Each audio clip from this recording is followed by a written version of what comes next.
So hello everyone, welcome to discovering stories. और आज हम लोग बात करने वाले हैं एक बहुत ही इम्पॉर्टेंट हिस्ट्री के टॉपिक के बारे में, जिसके बारे में आपको कभी भी किसी भी स्कूल, कॉलेज, यूनिवर्सिटी या बुक में नहीं बताया जाता है। आपको स्कूल, कॉलेज, यूनिवर्सिटी और बुक्स के अंदर ये बताया जाता है कि जो पार्टीशन हुआ था यूनाइटेड इंडिया का, उसमें जो इंडिया को इंडिपेंडेंस दिलवाई थी वो दिलवाई थी महात्मा गांधी ने, और पाकिस्तान को जो इंडिपेंडेंस दिलवाई थी वो दिलवाई थी मोहम्मद अली जिन्ना ने। लेकिन आज की इस वीडियो में मैं आपको बताऊंगा कि किस तरीके से असल जो इंडिपेंडेंस मिली है ना इंडिया और पाकिस्तान को, उसका सबसे बड़ा जिम्मेदार था एडोल्फ हिटलर। जैसे ही आप इस वीडियो को पूरा देख चुके होंगे तो आप भी ये बात मान जाएंगे कि हाँ, अगर एडोल्फ हिटलर वर्ल्ड वॉर 2 ना करता तो पाकिस्तान और इंडिया कभी भी अंग्रेजों से आजाद नहीं हो पाते। तो चलिए शुरू करते हैं अपने इस इम्पोर्टेंट टॉपिक को। तो देखें, आजादी की जो मूवमेंट है वो शुरू की थी महात्मा गांधी ने और मोहम्मद अली जिन्ना ने। मोहम्मद अली जिन्ना जो है वो 1906 के अंदर आए थे पॉलिटिक्स के अंदर, और वो उस टाइम पे इंडियन नेशनल कांग्रेस के ही मेंबर हुआ करते थे। उन्होंने 1913 के अंदर ज्वाइन की थी मुस्लिम लीग, क्योंकि 1913 के अंदर उन्होंने ये बात सोच ली थी कि अगर मुस्लिम्स सारी जिंदगी अंग्रेजों के लिए काम करते रहे तो वो सारी जिंदगी अंग्रेजों के गुलाम ही बन के रह जाएंगे। और उसके बाद फिर जो महात्मा गांधी थे उन्होंने भी ये सोच लिया था, अगर अंग्रेजों के अंडर ही काम करते रहे तो वो सारी जिंदगी अंग्रेजों के गुलाम बन के रह जाएंगे। जिसके चलते उन्होंने 1920 के अंदर असहयोग आंदोलन किया था। ये एक स्ट्राइक थी, एक हड़ताल थी, जिसको 6 लाख से ज्यादा लोगों ने ज्वाइन किया था, जिसका मकसद ये था कि हम लोग अंग्रेजों के लिए काम नहीं करेंगे, उनकी फैक्ट्रीज में, उनकी इंडस्ट्रीज में, उनके इदारों में काम नहीं करेंगे। तो 1913 के अंदर जिन्ना जो है वो आजादी की तहरीक शुरू कर चुके थे, और 1920 के अंदर गांधी जी ने आजादी की तहरीक स्टार्ट कर दी थी। लेकिन इन सब का कुछ भी फायदा नहीं हुआ अंग्रेजों के ऊपर। अंग्रेजों ने इंडियंस के ऊपर बहुत ही ज्यादा जुल्म किए और उन्हें उठाकर जेलों में बंद कर दिया। और 1922 के अंदर महात्मा गांधी को उठाकर 6 सालों के लिए जेल के अंदर डाल दिया था। 6 सालों की उन्हें कैद हुई थी, लेकिन वो सिर्फ 2 साल ही जेल में रहे थे।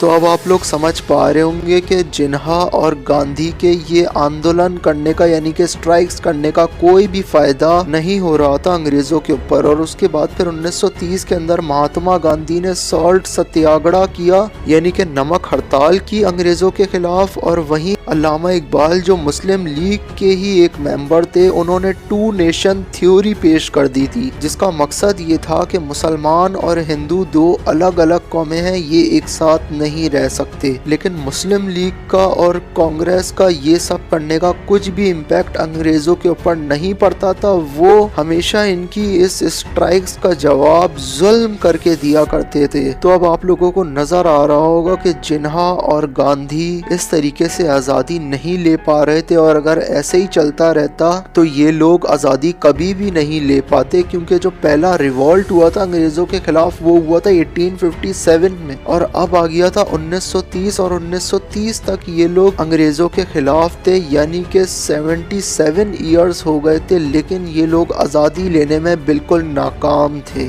अब जरूरत थी कहानी के मेन हीरो की, जो इन दोनों को आजादी दिलाने में मदद कर सके। वो था एडोल्फ हिटलर। और 1939 के अंदर वर्ल्ड वॉर 2 शुरू हो जाती है, जो स्टार्ट की थी एडोल्फ हिटलर ने। और वहीं 1940 के अंदर मुस्लिम लीग पेश कर देती है रेजोल्यूशन ऑफ पाकिस्तान, जिसका साफ साफ मतलब ये था कि हमें पाकिस्तान चाहिए, यानी कि मुसलमानों के लिए एक अलग मुल्क चाहिए जिसका नाम पाकिस्तान होगा। और उसके बाद फिर 1940 के अंदर ही हिटलर हमला कर देता है फ्रांस के ऊपर, और सिर्फ चंद दिनों के अंदर फ्रांस के ऊपर कब्जा कर लेता है। अब फ्रांस के ऊपर कब्जा हो चुका था, तो अब अगली बारी ब्रिटेन की थी, यानी कि अंग्रेजों की थी। तो वहाँ यूरोप के अंदर अंग्रेजों के ऊपर हिटलर का खतरा मंडला रहा था, और यहाँ यूनाइटेड इंडिया के अंदर मुस्लिम लीग और कांग्रेस आजादी की तहरीक चला रही थी। और ये मैप आप लोग देख सकते हैं, इसके अंदर रेड मार्क हुए हुए जितने भी कंट्रीज हैं, ये सारी की सारी ब्रिटिश कॉलोनियां हुआ करती थी वर्ल्ड वॉर 2 से पहले, जिसके अंदर साउथ ईस्ट एशिया के भी बहुत सारे कंट्रीज शामिल हैं। अब क्या होता है, जापान जो है वो हमला कर देता है पूरे साउथ ईस्ट एशिया के ऊपर और वहाँ पे कब्जा कर लेता है। ब्रिटिश कॉलोनीज को ब्रिटिश वालों से खाली करवा देता है। उसके बाद फिर 1942 के अंदर जापान हमला कर देता है अंडमान निकोबार आइलैंड के ऊपर, जो इंडिया का ही एक करीबी आइलैंड है, जैसा कि आप लोग देख ही सकते हैं। और जापान ये आइलैंड दे देता है नेताजी सुभाष चंद्र बोस को। नेताजी भी कांग्रेस के ही एक मेंबर थे, लेकिन जब उन्हें कांग्रेस की प्रेसिडेंशियल सीट से हटाया गया तो उन्होंने फिर अपनी पार्टी बना ली, जिसका नाम था ऑल इंडिया फॉरवर्ड ब्लॉक,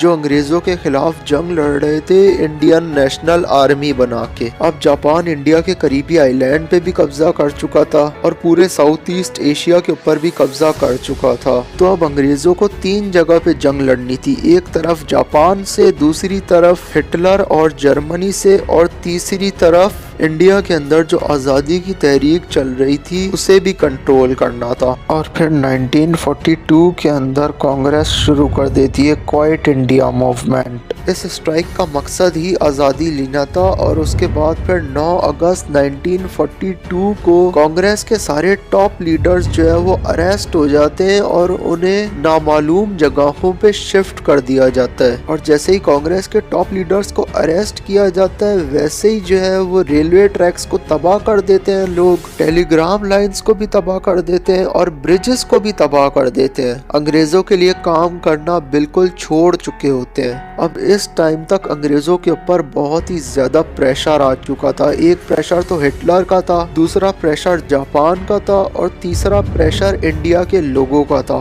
उसके बाद अंग्रेज क्या करते हैं, अंग्रेज इंडिया के लोगों को गिरफ्तार करना शुरू कर देते हैं, अरेस्ट करना शुरू कर देते हैं। सिर्फ 1942 के अंदर ही 60,000 लोग अरेस्ट होते हैं पूरे इंडिया भर से। और वहीं दूसरी तरफ से रशिया हमला कर देता है सीधा जर्मनी के अंदर। और उसके बाद फिर रशिया जर्मनी के शहर बर्लिन को चारों तरफ से घेर लेता है। पूरा यूरोप अब हिटलर से आजाद हो चुका था। और फिर रशिया की आर्मी हमला कर देती है बर्लिन के अंदर जहाँ पे हिटलर बैठा हुआ था। तो हिटलर 1945 के अंदर सुसाइड कर लेता है और जर्मनी की आर्मी सरेंडर कर देती है। लेकिन जापान अभी तक था वर्ल्ड वॉर 2 के अंदर, तो उन्हें हराने के लिए अमेरिका न्यूक्लियर बॉम्ब्स गिराता है हिरोशिमा और नागासाकी के ऊपर, जिसमें तकरीबन 2 लाख से ज्यादा लोग मारे जाते हैं। और उसके बाद फिर जापान की इकोनॉमी भी बिल्कुल कोलैप्स कर जाती है और जापान भी सरेंडर कर देता है वर्ल्ड वॉर 2 के अंदर। ब्रिटेन ये वॉर जीत तो जाता है, लेकिन इस वॉर के अंदर 8,80,000 सोल्जर्स मारे जाते हैं ब्रिटेन के। और उसके बाद फिर इलेक्शंस होते हैं जून 1945 के अंदर। ब्रिटेन के अंदर चर्चिल की गवर्नमेंट थी जो अब हार जाती है और नई गवर्नमेंट बनती है जो बनती है लेबर पार्टी की। तो अब ब्रिटेन के अंदर भी नई गवर्नमेंट आ जाती है और जो लेबर पार्टी थी वो भेज देती है वीवेल को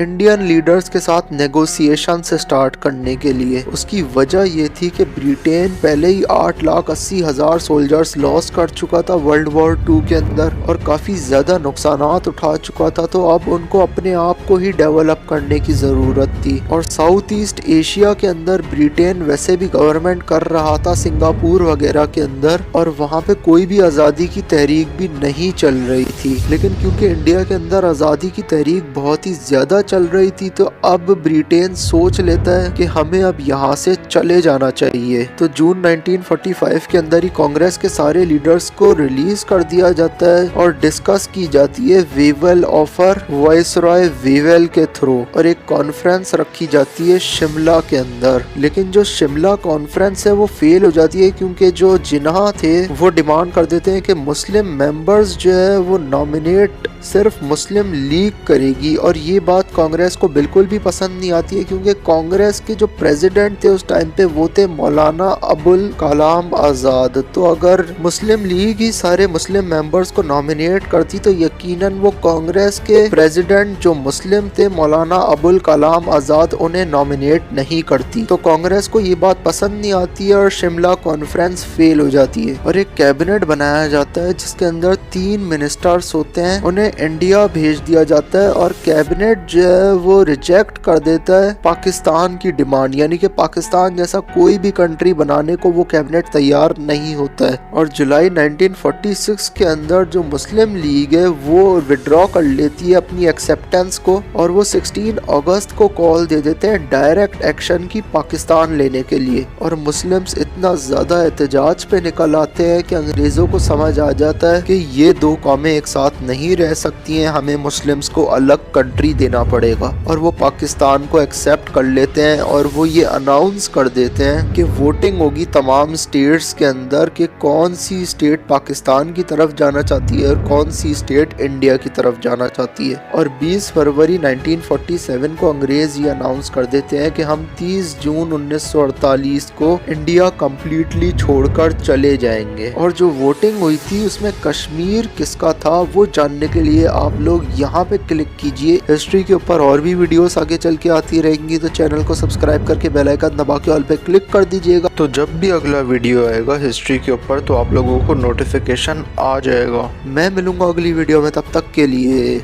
गुड बाय।